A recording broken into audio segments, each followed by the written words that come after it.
reading 1939 iRobot, Mm-hmm. aka the original. Mm-hmm. Okay, from 1939. All Hello, dear listeners, and welcome back to the Moonlit Nook. Um, I typically don't like to interact with the camera, but tonight's story was a little different, and this next series is a little different. Um, and I'm going to be reading iRobot, and it's not the version that most people know, which was why it was so interesting and exciting. This version was written in 1939 by an author named Eando Binder, and I'm not sure if I'm saying that correctly, but Eando is how it looks, except that Eando wasn't just one person, it was actually a pen name. So the author of this book was actually two people, and they were brothers, which I just think is really neat. And their names were Earl and Otto, and they wrote science fiction together. And whenever they wrote together, they used the author name Eando Binder. Um, Eventually, Otto became the main writer, and he actually went on to do some other things. Um, if I get quizzing, he would later write hundreds of stories. So he even became a key author for Marvel and Superman comics during the Golden Age. But this one, this iRobot, was the beginning of their stories. And it tells the story of a robot named Adam Link who began to wonder whether he has a soul.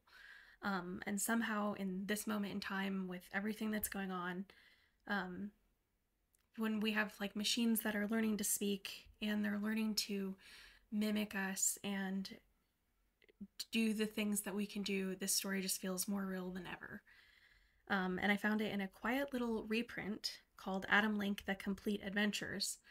This book was actually, at least for me, difficult to find on the internet. It's a slim volume, so despite the name, it doesn't actually have all of the tales, I don't think. There's only about 40 pages, but it does hold the first one, which is the one that came before Asimov's, which is the one that most people know about before his collection. So this is the original iRobot.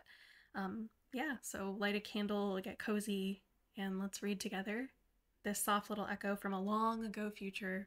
It's a story of logic and loneliness and longing. And this is iRobot by Eando Binder. Thanks. So there is a little preface by Asimov, I believe, that I'm going to be reading.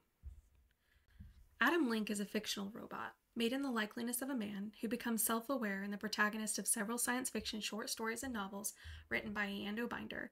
The short stories in the first novel were originally published in Amazing Stories from 1939 to 1942. A robot speaking in the first person sums up the basic idea of the stories in the series. Who could tell what happened to a robot better than the robot himself? Assuming him to be of near human intelligence, the Frankenstein theme reared its head with the mention of a robot. As for the robot being humanly intelligent, this may not be so fantastic as it seems to present-day science. Chapter 1. My Creation. Much of what has occurred puzzles me, but I think I'm beginning to understand now. You call me a monster, but you're wrong. Utterly wrong. I will try to prove it to you in writing. I hope I have time to finish. I will begin at the beginning. I was born, or created, 6 months ago, on November 3rd of last year. I'm a true robot. So many of you seem to have doubts. I'm made of wires and wheels, not flesh and blood. My first recollection of consciousness was a feeling of being chained, and I was. For 3 days before that I had been seeing and hearing, but all in a jumble. Now, I had the urge to arise and peer more closely at the strange moving form that I'd seen so many times before me making sounds. The moving form was Dr. Link, my creator. He was the only thing that moved, of all the objects within my sight. He and one other object, his dog Terry. Therefore these two objects held my interest more. I hadn't yet learned to associate movement with life. But on this fourth day I wanted to approach the two moving shapes and make noises at them. Particularly the smaller one. His noises were challenging and stirring. They made me want to rise and quiet them. But I was chained. I was held down by them so that in my blank state of mind I wouldn't wander off and bring myself to an untimely end or harm someone unknowingly. These things, of course, Dr. Link explained to me later, when I could dissociate my thoughts and understand. I was just like a baby for those 3 days, a human baby, and not as other so-called robots were, mere automized machines designed to obey certain commands or arranged stimuli. No, I was equipped with a pseudo-brain that could receive all stimuli that human brains could, and with possibilities of eventually learning to rationalize for itself. But for 3 days, Dr. Link was very anxious about my brain. I was like a human baby, and yet I was also like a sensitive but unorganized machine, subject to the whims of mechanical chance. My eyes turned when a bit of paper fluttered on the floor, but photoelectric cells had been made before capable of doing the same. My mechanical ears turned to best receive sounds from a certain direction, but any scientist could duplicate that trick with sonic relays.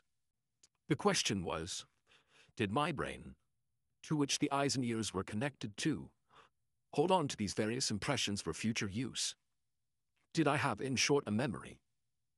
3 days I was like a newborn baby, and Dr. Link was like a worried father wondering if his child had been born a hopeless idiot. But on the 4th day he feared I was a wild animal.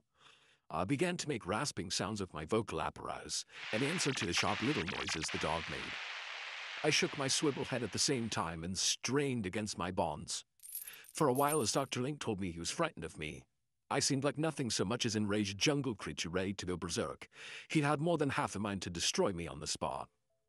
But one thing changed his mind and saved me. The little animal Terry, barking angrily, rushed forward suddenly. It probably wanted to bite me. Dr. Link tried to call it back, but it was too late. Finding my smooth metal legs adamant, the dog leapt with foolish bravery in my lap to come at my throat. One of my hands grasped it by the middle, held it up. My metal fingers squeezed too hard, and the dog gave out a pained squeal. Instantaneously, my hands opened to let the creature escape. Instantaneously, my brain had interpreted the sound for what it was. A long chain of memory association had worked. 3 days before, when I had first been brought to life, Dr. Link had stepped on Terry's foot accidentally. The dog had squealed in pain. I had seen Dr. Link, at risk of losing his balance, instantly jerk up his foot, and then Terry had stopped squealing.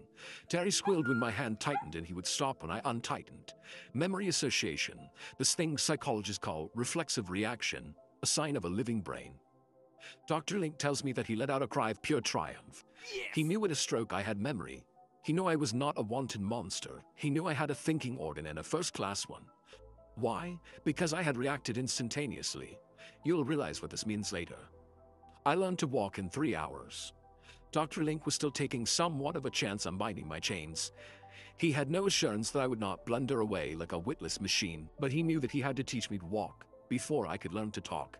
The same as he knew he must bring my brain alive, fully connected to the appendages and pseudo-organs it was later to use. If he had simply disconnected my legs and arms for those first 3 days, my awakening brain would never have been able to use them unconnected later. Do you think if you were suddenly endowed with a third arm, you could even use it? Why does it take a cured paralytic so long to regain the use of his natural limbs? Mental blind spots in the brain. Dr. Link had all those strange psychological twists figured out. Walk first, talk next. That is the tried and true rule used among humans since the dawn of their species. Human babies learn best and fastest that way. And I was a human baby, in mind, if not body. Dr. Link held his breath when I first essayed to rise. I did slowly, swaying on my metal legs. Up in my head, I had 3-directional spirit level electrically contacting my brain. It told me automatically what was horizontal, vertical, and oblique. My first tentative step, however, wasn't a success. My knee joints fluxed in reverse order. I clattered to my knees, which fortunately were knobbed with thick protective plates so that the more delicate swiveling mechanisms behind were not harmed. Dr. Link said I looked up at him like a startled child might. Then I promptly began walking along on my knees, finding this easy. Children would do this more, only that it hurts them. But I know no hurt. After I'd roved up and down the aisles of his workshop for an hour, nicking up his furniture terribly, walking on my knees seemed completely natural. Dr. Link was in a quandary how to get me up to my full height. He tried grasping my arm and pulling me up, but my 300 pounds of weight were just too much for him. My own rapidly increasing curiosity solved the problem. Like a child discovering the thrill of added height with stilts, my next attempt to rise to my full height pleased me. I tried staying up. I finally mastered the technique of alternate use of limbs and shift of weight forward. In a couple of hours, Dr. Link was leading me up and down the gravel walkway around his laboratory. On my legs, it was quite easy for him to pull me along and thus guide me. Little Terry gamboled along at our heels, barking joyfully. The dog had accepted me as a friend. I was by this time quite docile to Dr. Link's guidance. My impressionable mind had quietly accepted him as a necessary rein in check. I did, he told me later, make tentative movements in odd directions of the path. motivated by vague stimuli, but his firm arm pulling me back served instantly to keep me in line. He paraded up and down with me as one might with an irresponsible oaf. I would have kept on walking tirelessly for hours, but Dr. Link's burden of years quickly fatigued him and he led me inside. When he had safely gotten me seated in my metal chair, he clicked the switch on my chest that broke that electrical current, giving me life, and for the fourth time I knew that dreamless non-being which corresponded to my creator's periods of sleep.